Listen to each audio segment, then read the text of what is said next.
Toll plaza సిబ్బంది వాహనదారులపై దాడి చేసిన ఘటన రేణిగుంట టోల్ ప్లాజా వద్ద చోటు చేసుకుంది.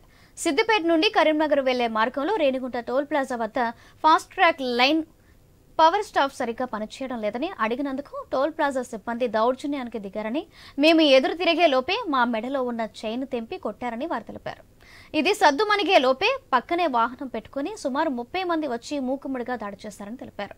ఈ ఘర్షణలో తమలో ముగ్గురికి తీవ్ర గాయాలు కాగా ఆసుపత్రికి తరలించామని, తాము ఇద్దరం పోలీస్ స్టేషన్కు వచ్చి ఫిర్యాదు చేశామని తెలిపారు.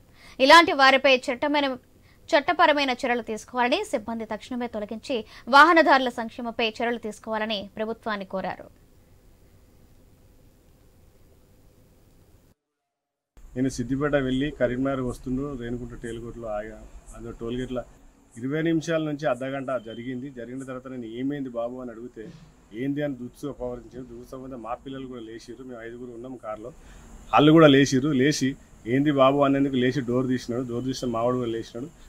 వీళ్ళిద్దరు ఘర్షణ పడ్డారు. దానిలో ఘర్షణ కట్ చేసి టోల్గేట్ సిబ్బంది 4గురే వచ్చి మమ్మల్ని కారు పక్కకు పెట్టమని వెనక పెట్టించి 30 మంది వచ్చి ముగ్గురిని దొరకబట్టి పిచ్చ కొట్టుడు కొట్టి